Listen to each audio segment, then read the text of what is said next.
Come see us on tour in Dallas, Texas, Baltimore, Atlantic City, Cohoes, New York, and Providence, Rhode Island. Go to jimmydore.com for a link for tickets, and only there. All right, so finally, let's end with Europe, because you've spoken a lot about this. Now, clearly, there's a populist backlash going on in Europe. I saw you talking about the Morgenthau proposal in regards to Germany after World War II that was not instituted. You seem to feel that, to explain to the audience, that was a plan to deindustrialize Germany and also to give away a lot of it after World War II. They didn't institute it, but I think you feel that it's kind of been instituted in a backdoor way later on. So there's been this enormous backlash, partly because of this immigration policy, not just in Germany, all over Europe. Do you feel we would have that immigration crisis if not for our foreign policy creating an enormous amount of refugees? And what do you think the intention of these immigration policies across Europe was, given that they were so obviously disruptive to those societies? Well, I'm happy to talk about this. Just promise me that the next time we come on, we can talk more about karma and astrology. I need a break. Okay. Well, you know, I read the Dalai Lama's autobiography some time ago, and that was interesting that you brought that up. Yeah, he's a great man. It's a legitimate question. Would any of this have happened had we not tinkered with the Middle East? I think a lot of it would have. One way or the other, we undoubtedly made it a lot worse because we induced far larger numbers of people to leave. But there were forces at work here. The Israelis had a role in it. So did some of their neighbors. I was in Nuremberg on the railroad, in the railroad station there. I was visiting. This is 2015. And all these young men got off with 100 euro bills that they had been given. These are just single young men. 100 euros then was a lot of money. Right. And they all spoke English. They couldn't speak any German. And so, you know, they came up to me and they asked me something, and I said, all right, I'll speak some English. And because I was inclined to just speak German and say, get lost, but I didn't. And I said, where'd all the money come from? And these people, they'd gotten it in the Emirates. They got some of it in Saudi Arabia. They'd gotten it from all sorts of interesting sources. There were a lot of people in the region, and not just in Israel, but in the whole region, that were interested in pushing as many Muslim, Arabs, and others into Europe as they could. Now, that's only half the equation. You know, you had Muammar Gaddafi long before we removed him, stupidly, who kept warning us, you need to get ready for these waves of people that are coming your way out of North Africa. He said, it's building up. You've got to prepare yourselves. I can't hold them back. And what he was saying was, well, if you can help me and bring investment here, perhaps I can make it better for them. But right now, it's Katie bar the door. They all want to go like hell all the way to France and Germany and elsewhere. So I think it would have happened one way or the other. Secondly, I think the bigger reason it happened is because we have worked very hard in our own bizarre way to undermine Europe, undermine Western civilization. We've said Western civilization is really not good. We said, look at all the bad things that Western civilization has done. And we harp on this. You know, we've completely misrepresented the Crusades as simply a group of barbarians that came out of Northern Europe, went down to steal and murder everybody. In fact, it was a lot more complex than that. One of the reasons for the Crusades was all of the regions that we're now looking at in Syria and Eastern Anatolia, in Northern Arabia, in Egypt, they were Christian countries. And this wave of Muslim conquest swept over them and established Islam. You had a choice. You could either watch your head on a stick or you could become a Muslim. So we've characterized everything in the history of Western civilization as something that's not good. Then we told the Germans in specific, you're bad. You're evil incarnate. And by the way, it's not just you. All Europeans are guilty of all these terrible crimes as imperialists and colonialists.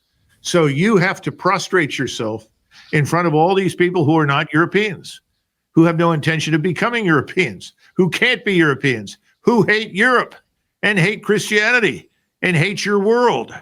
Now, not all of them did. Sure, there's some isolated incidents of people that don't feel that way, but all you have to do is look at what's happened recently in the German Christmas market and other places. You see the evidence for this violence. And by the way, you're not getting the truth out of Germany and France and other places because the police are silenced.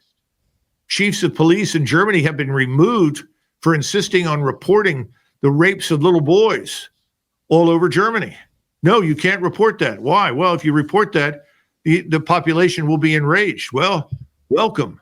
The populations of Europe are now enraged, and they finally figured out that the people in charge of them have sold them out.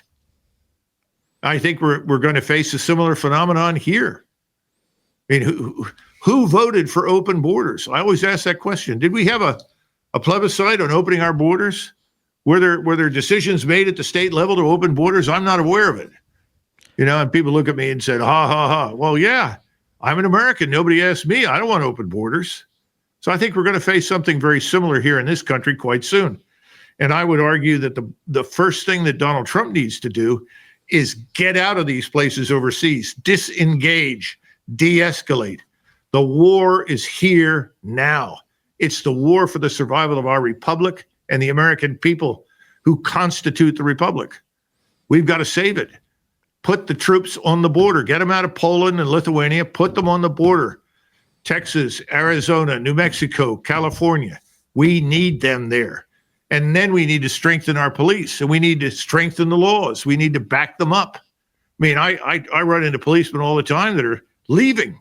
These are people that have been on the force for 10, 12, 15 years. I haven't even been there long enough to get a pension. And they say, listen, I can't take it anymore. It's hopeless. I'm going to go to jail for simply enforcing the law. I mean, this is bad juju. So I think, frankly speaking, I don't know what Donald Trump's going to do, but I think that's the first thing he needs to do is get out of all these places overseas, because whatever happens over there is irrelevant to us. We really have to worry about our country right now. And we got to cut spending. And that $1 trillion defense budget is outrageous. I could cut $5 billion out of that easily, and there would be no loss of security for the United States. Well, but you sure as hell aren't going to have an empire by the time I'm through. Well, okay, two things. One, Trump actually gave the Pentagon more money than they asked for last time he was in office, as I'm sure you know. A lot of people feel, and I've said this myself, that what's really behind this immigration policy is a desire to suppress wages and kind of discombobulate the working and middle class so that they're not able to organize. Do you feel that's an element of it? Well, whether or not I agree with that doesn't much matter, because I can make a good case that the middle class has been thoroughly destroyed. I mean, we had people that just 30, 40 years ago made reasonably good livings from working in factories and manufacturing centers. They don't do that anymore. I mean, the average American still wakes up in the morning at a god-awful hour when the alarm rings, gets up, and goes to a job early. And he may not even like it, but it may be the only job he can get. Mm-hmm. And as he walks through his house, he sees that his son or daughter that have gone to college are living with him because they can't support themselves on their own because they can't get any jobs. And people say, well, that's because they won't do these jobs, X, Y, and Z. And that's not true. Right. Herbert Hoover in 1929, when the stock market crashed, one of the first things he did, very wisely, by the way, was deport 9 million Mexicans. Now, is that because he didn't like Mexican food or thought their girls weren't attractive enough? Absolutely not. He got them out of the country because he said, the way things are going, I've got to get them out of here for their protection, because Americans will need the jobs they're doing. And if we don't get them out of here, Americans will start taking shots at them. That was the Depression.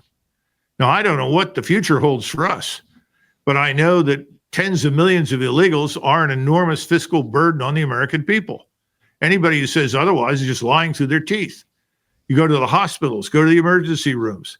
What do you see? Go to schools that are overfilled with these illegals in many cases. And you're not having any success at all what's the right word? Socializing them to be parts of American society. One of my sons, when he left the Navy, spent a short time teaching in public school, and he taught English and a number of other subjects. He happens to be fluent in Spanish, and he was talking to some students, and one young man had difficulty remembering the word he wanted to say, and my son was trying to help him, and the kids around him said, "To hell with him. Speak Spanish. Screw him." They were saying that in Spanish. Of course, they were shocked out of their minds when they found out that the English teacher, who's the average white boy, could speak perfect Spanish. But we're in a difficult position right now, a very dangerous one, and that's why I keep telling people we're not a cohesive society. You don't want to go to war with this society. It's too divided over too many areas. This is a time to retrench. It's a time to re-examine ourselves. But we need to get out of these conflicts overseas, stop talking about bombing people. I'm so tired of people that talk about, I'll bribe them, I'll bully them, and if they don't do what I say, then we'll bomb them into submission. We got to get out of that. It's over. And if we keep it up, we're going to end up with a country that will end up in ruins as a result of a war we don't need to fight. So I'm really concerned about the United States, and I wish more people in Washington were, but I don't think they are. Well, I think bombing countries into submission is a lot of what fuels migrant crises in Europe. And I think, obviously, economic sabotage of Central and South American countries is what fuels migrant crises here. You know, I don't see it as much as a clash of civilizations as much as a product of circumstances imposed by the hegemonic power, which is us. No, that's how I would don't see agree that. with you. I don't agree with you. Yes, I got that. That's a popular notion. I saw that coming. Yes. I remember reading when I was in graduate school, I think his name was Guillermo O'Donnell. He was from Central America, half Irish. I should have known right away with that name O'Donnell, he was going to be trouble. But at any rate, he made the same argument you did, that everything that was wrong in Central and South America was a function of American imperialism. I don't think everything that's wrong. I think a lot of what drives people north. But go ahead. No, I don't think so. I think they're coming north for a lot of very good reasons. They have a population explosion. They don't see future where they are, and their societies themselves are problematic. The problems that you're talking about were not created by American imperialism. You have a huge problem with what we call, and I don't want to go into these graduate discussions, what we call Iberian Catholic society, because the Spaniards came over and that society was then integrated with pre-Columbian society. And in fact, recently, a friend of mine who's a Mexican, but he's an American citizen, he was down in Mexico and he said, Doug, forget the Iberian Catholic bit. They're back in pre-Columbian days. It's as though the Aztecs and the Toltecs were in charge. And that's where human life is destroyed at will. And the whole economy is corrupt. Cartels are small states. In fact, somebody said, if you go to war with the cartels, you'll be at war with everybody that lives within the areas controlled by the cartel. They don't care about Mexico City. But if you're a member of the cartel, you get a good dental plan. You have steady income. You can get medical care for your family. I mean, this is a much bigger problem than we think. So I just resist the notion that these people are just totally desperate and said, there's nowhere else I can go. I got to go to America. I don't think so. I know too many of them that are here that are very good people that became citizens the right way. And one of them, in fact, was captured as an illegal, sent back, readmitted 5 years later and became a citizen. So I don't buy that. I mean, that's a widespread opinion, but I don't think so. Well, sure. Look, I mean, I know I'm from Newburgh, New York. There's a big immigrant population there. A friend of mine came in as a kid. His parents literally cut through a fence and they snuck in, and they own a restaurant there now. And, you know, he is more aligned with Trump on immigration because he says that, you know, his parents had to work very hard and pay a lot of money and fees and cut through all this red tape to become citizens, and now they are. So, you know, there were a lot of people who came to the country illegally who went through hell to become legal citizens, who then, you know, see the border situation as being problematic. So I'm not trying to be very black and white about this. I'm just trying to make the point that I think that meddling by the United States fuels a lot more of this than a lot of people realize. Yeah, Sure. I see the United States and Western Europe both in the same situation. We're a lifeboat. You can only put so many people in the lifeboat. And when you overload it, it sinks. We're overloaded right now. It's not going to get any better. Secondly, governments, if they're going to survive, nations, if they're going to survive, have to have some control over whom is admitted to the country. I was doing business in the first part of this century. It scares me to say that, I'm getting so old.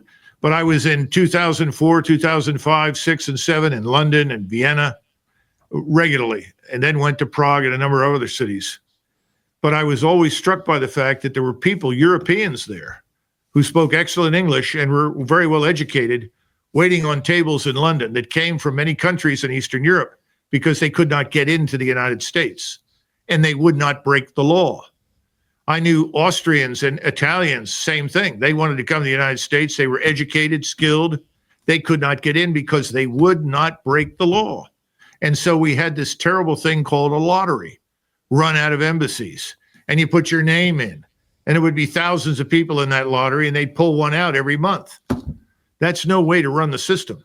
And admitting people that have no education, no skills, no matter how hard they're willing to work, is not a good answer for us. We've already got too many people in the country that need skills and have not been properly educated. In fact, the biggest problem we have with education in America is it does not provide a path to employment. We're failing there, but we keep throwing money at it, just like we throw money at defense, and it does no good. Yeah, I'm not necessarily making an argument for more immigration. But when you say that, like, America and Western Europe are the lifeboat, that seems to imply that these civilizations cannot and will not and could not thrive on their own if left alone. Is that what you mean? I don't want to misrepresent what you're saying, but it seems like what you're saying is that. No, I didn't say that at all. I'm happy to leave them alone. I'm an anti-interventionist. Okay, all right. I'm with. There was a Marine commandant named Smedley Butler, and he wrote a famous book called "War is a Racket." Right. And he made the argument that everywhere they sent the Marines in Central America was to install industrialists in power, or so that they could have international sugar and other entities could essentially profit from what was effectively slave labor. I'm absolutely anti-interventionist. I don't want to get involved in Venezuela, Cuba, Mexico, or anywhere. That's the last thing in the world I want to do. I don't give a damn what they do down there. Unless, of course, they're going to build a nuclear weapon and aim it at us. That's another issue. But I don't see much evidence for that happening. Do you? No, of course not. No. Well, do you feel the legacy of what Butler described has a lot to do with why those countries are impoverished today? Because I think that's a lot of the theory of the case that people make. You know, I'm less sympathetic because other countries have been through that and worse, and they rebounded. You know, if you look at China right now, one of the things the Chinese continually remind everyone about is their quote unquote century of humiliation. And I agree with them. Right. They went through a century where foreigners came in, trampled all over their country, ruined everything, and they are bound and determined that that will never happen again. And I pay great tribute to what the Chinese have achieved, not just in the last 30 years, but even under that maniac Mao who killed millions of people. The point is that other countries have been through this and come through it and survived. So I'm not willing to give everybody a pass down there and say, oh, sure, it's our fault. I'm sick of the our fault, to be blunt. I really am. And the other thing is I tell people, I got some friends that said, how do you feel about, what's it called again? Compensation for slavery. And I say the same thing. None of us is responsible for whatever our ancestors did. We're only responsible for what we do. And that's why we should focus on what I've said. We need to focus here at home. Get out of the business of intervening in other people's countries. Everywhere we've been, look at what we've created. Disaster. So let's get out and focus here. Come see us on tour in Dallas, Texas, Baltimore, Atlantic City, Cohoes, New York, and Providence, Rhode Island. Go to jimmydore.com for a link for tickets, and only there.